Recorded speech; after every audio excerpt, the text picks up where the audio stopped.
मैं मोबिन अंसारी अंसारी क्लासेस से आज बीए सेकेंड ईयर के थर्ड सेमेस्टर के लिए मैं जो टॉपिक चल रहा था अलाउद्दीन खिलजी का सुधार या अलाउद्दीन खिलजी के बाज़ार व्यवस्था, उसी का दूसरा पार्ट लेकर के आया हूँ।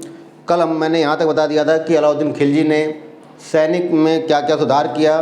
आज नेक्स्ट हेडिंग क्या है? आर्थिक सुधार। तो अलाउद्दीन खिलजी ने जब सेना में सुधार कर लिया था, सेना में हुलिया और दाग प्रथा प्रारंभ कर चुका था, विशाल सेना स्थापित किया। अब उस विशाल सेना के रख रखाव के लिए, खर्च के लिए उसे अर्थव्यवस्था में भी सुधार करना जरूरी था, क्योंकि इसके लिए उसको अधिक संपत्ति की आवश्यकता थी और संपत्ति तभी बच सकती थी जब वो आर्थिक क्षेत्र में सुधार करे। तो इसके लिए अलाउद्दीन खिलजी ने आर्थिक सुधार के अंतर्गत अनेक कार्य किए। तो पहले हमें बताना है थोड़ा सा 2 लाइन कि अलाउद्दीन खिलजी सैनिक सुधार कर चुका था, उसके पास एक विशाल सेना थी और उस विशाल सेना के रख रखाव के लिए, खर्च के लिए उसे अतिरिक्त धन की आवश्यकता हुई और उस धन की पूर्ति के लिए उसने आर्थिक क्षेत्र में भी कुछ सुधार किए, जिसमें पहली हेडिंग है व्यक्तिगत संपत्ति तथा जागीरों का अपहरण। आर्थिक सुधार में पहली हेडिंग है व्यक्तिगत संपत्ति तथा जागीरों का अपहरण, ये हेडिंग है। अब इसमें हम व्याख्या करेंगे, तो व्याख्या में याद रखना कि इसलिए मैं आराम बोलूँगा, इसको समझना है और अपने से लिखना है। तो अलाउद्दीन खिलजी पहला सुल्तान था जिसने व्यक्तिगत संपत्ति और जागीरों का अपहरण किया। पहले क्या था कि कुछ लोगों को इनाम में कुछ ज़मीनें दी जाती थी, कुछ लोग इनाम के साथ साथ कुछ लोगों को जितना चाहे उतनी संपत्ति रखने का अधिकार था, बड़े बड़े जागीरदार हुआ करते थे। तो अलाउद्दीन खिलजी ने क्या कहा कि जो भी व्यक्ति है उसके पास केवल आवश्यकता भर ही ज़मीन या जागीरदार या संपत्ति होगी, उससे ज़्यादा वो संपत्ति नहीं रख सकता। उससे ज़्यादा संपत्ति को उसने क्या किया? छीन लिया, जिसके अंतर्गत क्या था? एक इनाम की भूमि थी। कौन सी भूमि थी? इनाम, या किसी को पेंशन में भी भूमि दी गई थी।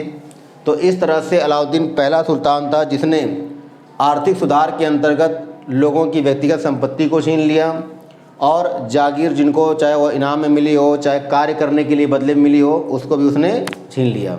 जैसे अलाउद्दीन खिलजी से पहले आपने पढ़ा होगा इल्तुतमिश। तो इल्तुतमिश ने क्या किया था? जागीरदारी प्रथा की शुरुआत की, इक्ता प्रथा की। कौन सी प्रथा की? इक्ता। तो याद रखना इक्ता में क्या था कि प्रत्येक व्यक्ति को काम के बदले जो वेतन मिलता था, तो वेतन न देकर के भूमि दी जाती थी। वेतन के बदले क्या दी जाती थी? भूमि। अर्थात जब तक वो काम करेगा वो उस ज़मीन का मालिक होगा, उस ज़मीन से जो कुछ होगा वो उसी का होगा। जैसे अलाउद्दीन बना तो इस प्रकार की जो जागीर थी उसको समाप्त कर दिया, जिससे क्या हुआ कि राज्य की आमदनी क्या हो गई? बढ़ गई। तो इसमें लिखना है अपने से कि अलाउद्दीन खिलजी पहला सुल्तान था जिसने व्यक्तिगत संपत्ति को और जागीरों का अपहरण कर लिया, अर्थात उनसे छीन लिया। छीनने का कारण ये था कि जब तक काम कर रहा है उसको वेतन दिया जाएगा, भूमि नहीं दी जाएगी। इससे क्या हुआ कि अलाउद्दीन खिलजी के पास आर्थिक क्षेत्र बढ़ गया। दूसरी हेडिंग क्या है? हिंदू पदाधिकारियों के विशेषाधिकारों की समाप्ति। अब याद रखना कि अलाउद्दीन खिलजी से पहले ज़्यादातर जो गांव के अधिकारी होते थे, आपने सुना होगा, पढ़ा होगा,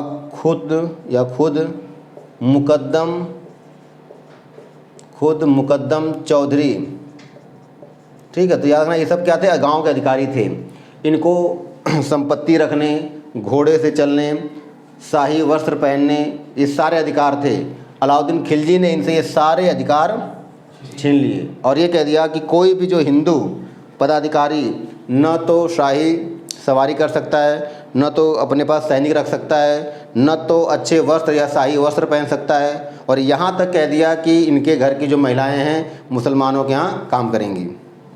अर्थात अलाउद्दीन खिलजी ने हिंदू जितने भी पदाधिकारी थे उनसे वो सारे विशेष अधिकार छीन लिए। तो इससे भी क्या हुआ कि जो हिंदुओं को जो विशेष अधिकार दिया गया था वो सारे अधिकार अलाउद्दीन के पास आ गए और इससे भी उसको क्या होगी? आमदनी प्राप्त हुई। अर्थात ये जो चौधरी थे, मुकद्दम थे, खुद थे, ये गांव के क्या थे? मुखिया हुआ करते थे। गांव का प्रशासन इन्हीं के द्वारा चलाया जाता। अब वो सारे उनसे अधिकार छीन लिए गए। तो दूसरा पॉइंट क्या हो गया कि अलाउद्दीन खिलजी ने क्या किया कि जो भी हिंदू पदाधिकारी थे उनको जो पोस्ट दी गई थी, उनसे जो धन मतलब वो जिस पोस्ट पे काम करते थे वो सारे अधिकार छीन करके उन्हें कह दिया गया कि आप न तो सवारी कर सकते हो शाही, न तो शाही वस्त्र पहन सकते हो, और यहाँ तक कि आप जो सेना भी इत्यादि नहीं रख सकते। नेक्स्ट हेडिंग है कर में वृद्धि और वसूली में कठोरता। याद रखना है कि अलाउद्दीन खिलजी दिल्ली सल्तनत का पहला सुल्तान था जिसने कर को बढ़ा करके 50% कर दिया। याद रखना है कर में वृद्धि, तो लिखना है इसमें, ये हेडिंग के बाद लिखना है कि दिल्ली सल्तनत में अलाउद्दीन खिलजी पहला सुल्तान था जिसने कर को बढ़ाकर कितना कर दिया, 50%। कर को बढ़ा करके, इससे पहले 20% 25% तक हुआ करता था, लेकिन अलाउद्दीन खिलजी पहला सुल्तान था जिसने कर को बढ़ा करके 50% कर दिया। और इतना ही नहीं, कर को बलपूर्वक वसूल करता था। यदि कोई व्यक्ति कर की चोरी करता या कर नहीं देता तो उससे उसकी सारी ज़मीनें या उसकी सारी ज़मीनें छीन ली जाती और उसके साथ साथ उसे कठोर दंड भी दिए जाते। तो बताना है कि अलाउद्दीन खिलजी दिल्ली सल्तनत का पहला सुल्तान था जिसने कर में लगभग 50% वृद्धि किया, और न केवल वृद्धि किया बल्कि कर को कठोरतापूर्वक वसूला, और इससे क्या हुआ, इसके खजाने में काफ़ी समृद्धि या वृद्धि हुई। नेक्स्ट हेडिंग है भूमि की माप। भूमि की माप में बताना है कि अलाउद्दीन खिलजी, एक चीज़ ध्यान रखना कि अलाउद्दीन हर मामले में पहला व्यक्ति था जिसने नया प्रयोग किया था। तो अलाउद्दीन खिलजी क्या था, पहला सुल्तान था दिल्ली सल्तनत का जिसने भूमि की पैमाइश मतलब माप करवाया। माप से फ़ायदा ये हुआ कि अगर कोई ज़मीन किसी के पास अतिरिक्त ज़मीन है, मतलब उसके पास जितनी उसको ज़मीन आवंटित की गई थी, यदि उससे उसके पास ज़्यादा ज़मीन है तो वो ज़मीन अलाउद्दीन खिलजी छीन लेता था, और वो किसकी ज़मीन हो जाती, वो सरकारी ज़मीन हो जाती। तो बताना है कि अलाउद्दीन खिलजी ने भूमि की माप करवाई, और भूमि की माप करने के बाद अगर किसी के पास अतिरिक्त ज़मीन होती, अर्थात जिसको उसको पास जितनी ज़मीन उसे दी गई थी उससे ज़्यादा होती तो वो ज़मीन छीन लेता। और इससे एक और फ़ायदा हुआ, फ़ायदा क्या हुआ कि उसको ये पता चल गया कि भूमि कितनी है, भूमि और उपज कितनी है। उपज का मतलब कि किसके पास कितनी ज़मीन है और उससे कितना अनाज उत्पादन हो रहा है, उसी के हिसाब से फिर उसने कर को बढ़ाया। हालांकि कहा जाता है कि जो भूमि की माप की प्रथा हिंदू राज्यों में पहले से थी, लेकिन दिल्ली में पहली बार किसने लागू किया, अलाउद्दीन खिलजी ने। दिल्ली में भूमि की माप कराने वाला पहला सुल्तान अलाउद्दीन खिलजी। उसके दो उद्देश्य थे, एक तो जो अतिरिक्त ज़मीन जिसके पास है वो ज़मीन अलाउद्दीन खिलजी ने ले लिया, दूसरा उसे ये पता चल गया कि किसके पास कितनी भूमि है और उस भूमि में उपज अर्थात अनाजों का उत्पादन कितना हो रहा है, और जितना अनाज का उत्पादन होता है उसी हिसाब से उसने कर लगाना प्रारंभ किया। नेक्स्ट हेडिंग क्या है, बाजार पर नियंत्रण। तो इसको हम बाद में लिखेंगे, पहले ये सारी चीज़ें हमें कंप्लीट करना है। नेक्स्ट हेडिंग क्या है, बाजार पर नियंत्रण। अब याद रखना है कि अलाउद्दीन खिलजी ने बाजार पर नियंत्रण क्यों स्थापित किया, तो इसके पीछे कारण है। कहा जाता है कि अलाउद्दीन ने, ध्यान रखना पहले, अभी लिखना नहीं पहले अच्छे से, क्योंकि कई बार तो बस यहीं से लिखना है, क्योंकि टिप्पणी आ जाए तो बस बाजार व्यवस्था। तो पहला पॉइंट था कि अलाउद्दीन खिलजी के काल में भारत पर सबसे ज़्यादा मंगोल आक्रमण हुए हैं। कौन से आक्रमण, तो याद रखना कि मंगोल आक्रमण, ठीक, मंगोल आक्रमण से सुरक्षा, ठीक, मंगोल आक्रमण से सुरक्षा। फिर दूसरा है भारत विजय, ठीक, भारत पर विजय मतलब पूरे भारत को इसको जीतना था। और तीसरा है विद्रोहियों का दमन, ठीक, विद्रोहियों का दमन, ठीक। दोबारा सुनना है कि मतलब अलाउद्दीन खिलजी ने सबसे पहले ये बाजार व्यवस्था या बाजार पर नियंत्रण क्यों किया, तो उसके पीछे कारण था कि अलाउद्दीन ने एक विशाल सेना का गठन किया, और विशाल सेना का गठन करना इसलिए ज़रूरी था क्योंकि दिल्ली पर बार बार मंगोलों का आक्रमण हो रहा था। तो मंगोलों के आक्रमण से बचने के लिए भी विशाल सेना ज़रूरी थी। अलाउद्दीन खिलजी पूरे भारत को जीतना चाहता था, इसके लिए भी उसे विशाल सेना की आवश्यकता थी। और साथ ही साथ जो अन्य विद्रोह हो रहे थे, इन विद्रोहों को कुचलने के लिए अलाउद्दीन खिलजी के पास एक विशाल सेना होनी जरूरी थी, और इनकी पूर्ति करने के लिए बाजार पर नियंत्रण करना जरूरी था। तो हमें लिखना होगा, हेडिंग है कि बाजार पर नियंत्रण। तो बताना होगा कि अलाउद्दीन खिलजी दिल्ली सल्तनत का पहला सुल्तान था जिसने विद्रोहियों का दमन करने के लिए, मंगोलों के आक्रमण से दिल्ली की सुरक्षा करने के लिए और भारत पर विजय अर्थात संपूर्ण भारत को जीतने के लिए एक विशाल सेना का गठन किया, जो कि उसके हिसाब से औचित्यपूर्ण है, मतलब ये बहुत ही ज़रूरी था। और इसलिए उसने बाज़ार पर नियंत्रण किया ताकि सैनिकों की सारी आवश्यकताएं कम कीमत में भी पूरी हो सके। ये तो हमें बाज़ार नियंत्रण पर 3-4 लाइन लिखना है। अब उसके बाद बाज़ार नियंत्रण की पहला जो हेडिंग है वो है वस्तुओं के मूल्यों पर नियंत्रण। एक बार दोबारा बता दे रहा हूँ क्योंकि पहले ये जानना ज़रूरी है कि अलाउद्दीन खिलजी ने बाज़ार पर नियंत्रण क्यों स्थापित किया। तो मैंने बताया कि उस समय दिल्ली पर बार बार मंगोलों के आक्रमण हो रहे थे, तो मंगोल आक्रमण से दिल्ली को बचाना था। उसके बाद उसे विद्रोहियों का दमन करना था, पूरे भारत को जीतना था। इसके लिए उसने एक विशाल सेना का गठन किया और उस सेना का खर्च उठाने के लिए उसे बाज़ार पर नियंत्रण करना जरूरी था। अब उसके अंतर्गत पहला काम क्या किया, वस्तुओं के मूल्यों पर नियंत्रण। ये उसकी पहली हेडिंग है, किसकी, बाज़ार पर नियंत्रण। तो बताना है कि अलाउद्दीन खिलजी ने बाज़ार पर नियंत्रण स्थापित करने के लिए सबसे पहला काम क्या किया कि बाज़ार में मिलने वाले सभी प्रकार के वस्तुओं, बाज़ार में मिलने वाले सभी प्रकार के वस्तुओं का मूल्य क्या कर दिया, निश्चित कर दिया। इसका मतलब कि जो, और ये नियंत्रण कहाँ था, ये उसने दिल्ली में शुरू किया था। मतलब जो बाज़ार पर नियंत्रण, मतलब जो वस्तुओं के मूल्यों में नियंत्रण, तो वस्तुओं के मूल्यों का नियंत्रण कहाँ किया सबसे पहले, दिल्ली में। मतलब दिल्ली में जो बाज़ार लगते थे उसमें वही मूल्य पर सामान मिलते थे जो अलाउद्दीन ने निश्चित किया था। तो इसमें व्याख्या करते हुए बताना है कि अलाउद्दीन खिलजी ने सबसे पहला कार्य क्या किया कि सभी वस्तुओं के मूल्यों पर नियंत्रण रखा, और नियंत्रण रखने के लिए उसने क्या किया, एक मूल्य सूची जारी की। मूल्य सूची अर्थात जितनी भी वस्तुएं आवश्यकता की थी, उपभोग की थी, उन सभी, छोटी से लेकर बड़ी तक, खाने पीने, पहनने ओढ़ने, रहने, सभी प्रकार की वस्तुओं का उसने क्या किया, एक मूल्य जारी कर दिया। और वो मूल्य कहाँ से था, अर्थात राजा की ओर से, अर्थात सुल्तान ने अपने आदेश से, अपने मुहर से उसने एक मूल्य सूची जारी कर दिया और कहा कि सभी दिल्ली के बाज़ारों में इसी मूल्य पर वस्तु बेचेंगे, न इससे कम न इससे ज़्यादा। और अगर यदि व्यक्ति कोई इससे कम या ज़्यादा बेचता हुआ मिल गया तो एक तो उसकी जो दुकान है वो बंद हो जाएगी और उस व्यक्ति को कठोर दंड दिया जाएगा। अगर उसने किसी सामान को कम तौला तो उतना उसके शरीर से मांस काट लिया जाएगा।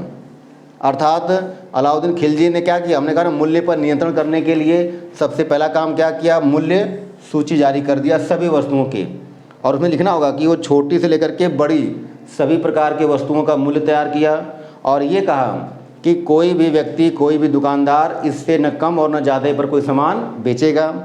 और वस्तुओं का मूल्य सामान्य बाज़ारों से कम रखा। याद रखना कि जो मूल्य था वो सामान्य बाज़ारों से क्या रखा, कम रखा। क्यों, ताकि उनके सैनिकों को कम वेतन पर भी आसानी से उनकी आवश्यकता है। तो इसको अगर हम आज के हिसाब से समझें तो जैसे आज जो आर्मी वाले हैं, आपने देखा होगा उनके लिए कैंटीन की व्यवस्था होती है। कैंटीन में उनके पास एक कार्ड होता है और सारे सामान लगभग आधे रेट में मिलते हैं, जिससे कि अगर उनको जितनी भी सैलरी मिलती हो या पेंशन मिलती हो उसमें भी वो अच्छे से जीवन यापन। तो ये व्यवस्था उसने, अलाउद्दीन ने बहुत पहले शुरू की थी।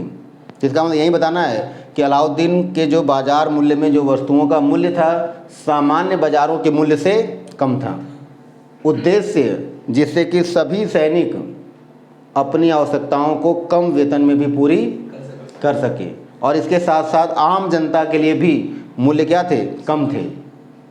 और यही कारण है कि अलाउद्दीन खिलजी के काल में आम जनता का कोई विद्रोह नहीं हुआ था। तो ये हो गया आपका क्या, वस्तुओं के मूल्यों पर नियंत्रण। एक बार दोबारा बता दे रहा हूँ कैसे लिखना है। बताना कि अलाउद्दीन खिलजी वस्तुओं के मूल्यों पर नियंत्रण रखा। नियंत्रण के लिए पहला काम क्या किया कि उसने एक मूल्य सूची जारी की, जिसमें सभी प्रकार की वस्तु, छोटी से लेकर बड़ी तक की, सभी के मूल्य निश्चित कर दिए गए। और यह घोषणा या ऐलान करा दिया गया कि पूरे बाज़ार में कोई भी दुकानदार इस मूल्य सूची से न तो अधिक और न तो कम रेट पर बेचेगा।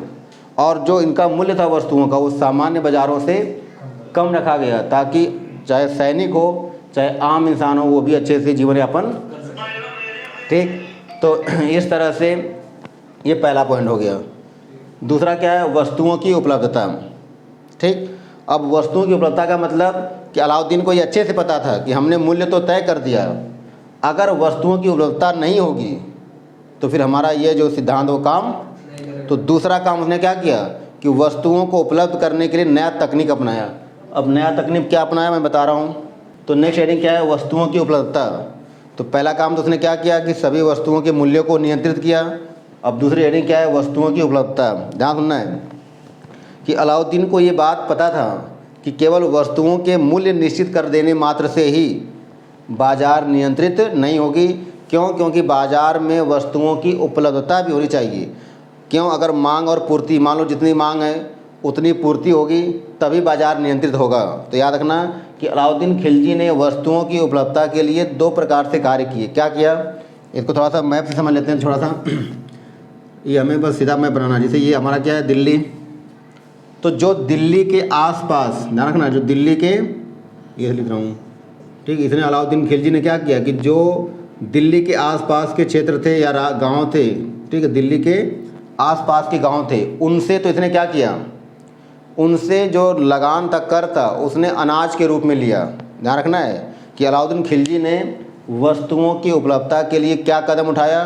तो अलाउद्दीन खिलजी ने वस्तुओं की उपलब्धता के लिए सबसे पहला काम क्या किया कि जो दिल्ली के आसपास के क्षेत्र थे, राज्य थे, उनसे जो कर था, याद रखना इनकी आसपास क्या थे, जो राज्य या क्षेत्र थे, इनसे जो कर लेना था, तो कर कैसे लिया, नगद नहीं, अनाज के रूप में। तो इनसे कर क्या लिया, अनाज के रूप में। अब इससे देखो दो फायदे हुए कि आसपास के लोग आसानी से अनाज ला करके जमा कर देते थे, जबकि जो दूर वाले, मान लो कोई यहाँ पे हो, कोई इधर हो, कोई इधर हो, इनको अनाज लाना बहुत ही मुश्किल था। तो अलाउद्दीन खिलजी ने कहा, ये आदेश जारी कर दिया कि जो जो क्षेत्र राज्य दिल्ली के आसपास के हैं उनको लगान जो कर्ज देना है, कर देना है, वो अनाज के रूप में देना है, जबकि जो दूर हैं वो अनाज नहीं देंगे, वो नगद रूप में जाकर के पैसे जमा कराएंगे। इससे क्या हुआ कि टैक्स दूर से नगद कर भी आ गया, मतलब पैसे भी आ गए, और पास से क्या हो गया, अनाज भी मिल गया। तो अनाज की मतलब वस्तुओं की उपलब्धता के लिए अलाउद्दीन खिलजी ने यही नियम अपनाया कि जो दिल्ली के आसपास हैं उन्हें जो भी कर देना है, लगान देना है, वो किस रूप में देना है, अनाज के रूप में, और जो दूर के क्षेत्र हैं वो कर कैसे देंगे, तो नगद रूप में। इससे इनको भी आसानी हुई और अनाज की उपलब्धता भी हो गई। इसी में एक इतिहासकार है बर्नी, ये बर्नी कई बार आएगा, लगभग दिल्ली सल्तनत में बर्नी सब में आएगा। तो बर्नी ने लिखा है कि अलाउद्दीन खिलजी के काल में दिल्ली का ऐसा कोई भी मोहल्ला नहीं था जहाँ पे 2 या 4 गोदाम न हों। दोबारा सुनना, बर्नी क्या कहता है कि अलाउद्दीन खिलजी के काल में संपूर्ण दिल्ली में कोई भी मोहल्ला ऐसा नहीं था जहाँ कम से कम 2-4 गोदाम मतलब जहाँ पे अनाज का भंडार न हो। अर्थात अलाउद्दीन खिलजी ने हर जगह, हर क्षेत्र में गोदाम स्थापित किया ताकि लोगों को आसानी से समय पर वस्तुएं उपलब्ध हो जाए। तो इसलिए अलाउद्दीन ने दूसरा काम क्या किया, वस्तुओं की उपलब्धता को सुनिश्चित किया। क्लियर है। अब तीसरा क्या है, वितरण की व्यवस्था। अब देखो, अभी बता रहा हूँ, इसमें एक ही साथ समझना है। वितरण की व्यवस्था में क्या है, मान लो गोदामों में अनाज तो हो गया, अब अनाज लोगों तक कैसे पहुँचे। तो आज जो व्यवस्था है, राशनिंग व्यवस्था, जो राशन की दुकानें होती हैं, कि सारा अनाज कहाँ आता है, राशन की दुकान पे, और वहाँ लोगों के क्या होते हैं, राशन कार्ड बने होते हैं, लोग अपना जाते हैं राशन। अलाउद्दीन खिलजी ने क्या किया, अनाज के वितरण की व्यवस्था की। नेक्स्ट हेडिंग क्या है, देखो, वितरण की व्यवस्था। तो अलाउद्दीन खिलजी ने दिल्ली में 3 प्रकार के बाजार स्थापित किए। कितने प्रकार के, 3। अब 3 में मैं नाम लिख रहा हूँ। 3 प्रकार के बाजार में एक जो पहला है सराय अदल। सराय अदल, तो जो पहला बाजार है वो है सराय अदल, ठीक, सराय ए अदल, ठीक। दूसरा जो बाजार है सहना ए मंडी, ठीक। और तीसरे का एग्जैक्ट नाम नहीं मिलता है, अभी बताऊंगा। तो सराय अदल क्या था, ये कपड़ों का बाजार था। कौन सा बाजार था। अब यहाँ पे जितने भी व्यापारी थे वो अपना माल इसी बाजार में लाते और यहीं पर बेचते। ये अनिवार्य था कि वो इस बाजार से बाहर जाकर नहीं बेच सकते थे। तो सराय अदल कौन सा बाजार हो गया, कपड़ों का। जो मंडी है, सराय मंडी भी कह सकते हैं, सहना अधिकारी है, मतलब पूरा नाम इसका है सराय मंडी। ठीक, तो सराय मंडी यहाँ पे क्या था, खाने पीने की चीज़ें सारी इकट्ठी होती थी और यहाँ पर प्रत्येक उपभोक्ताओं को एक कार्ड दिया जाता था, आज के हिसाब से राशन कार्ड, और उनके घर में कितने लोग हैं इसके हिसाब से उस पर नाम लिखा होता था और उसी के हिसाब से वो लोग बाज़ार से अपनी आवश्यकता के अनाज ले जाते हैं। न किसी को ज़्यादा अनाज मिलता न किसी को कम, जितना उसने तय कर रखा था उतना ही सबको अनाज मिलता। तीसरे बाज़ार का हमने कहा कि नाम स्पष्ट उल्लेख नहीं मिलता है, बस ये बताया जाता है कि 3 प्रकार के बाज़ार थे, 2 का नाम तो मिलता है लेकिन तीसरे का नाम तो हमें लिखना है कि अलाउद्दीन खिलजी ने वितरण की व्यवस्था की, अर्थात अनाजों को बांटने के लिए उसने 3 प्रकार के बाज़ार स्थापित किए, जिनमें 2 के नाम हैं सराय अदल और सराय मंडी या सनाय मंडी, तीसरे का नाम नहीं है। यहाँ पर जितने भी व्यापारी थे, ये कपड़ों का बाज़ार है, उनको अनिवार्य रूप से यहाँ पर सामान लाना और यहीं बेचना होता था और यहाँ पे जितने भी उपभोक्ता थे उनको सबको एक कार्ड दिया जाता था, उसी कार्ड के हिसाब से उनको अनाज या राशन मिलता था, जिससे कि सब लोग अच्छे से जीवन यापन कर सके। तो इस तरह से हमने क्या पढ़ लिया कि बाज़ार नियंत्रण पर 3 पॉइंट पढ़ लिया।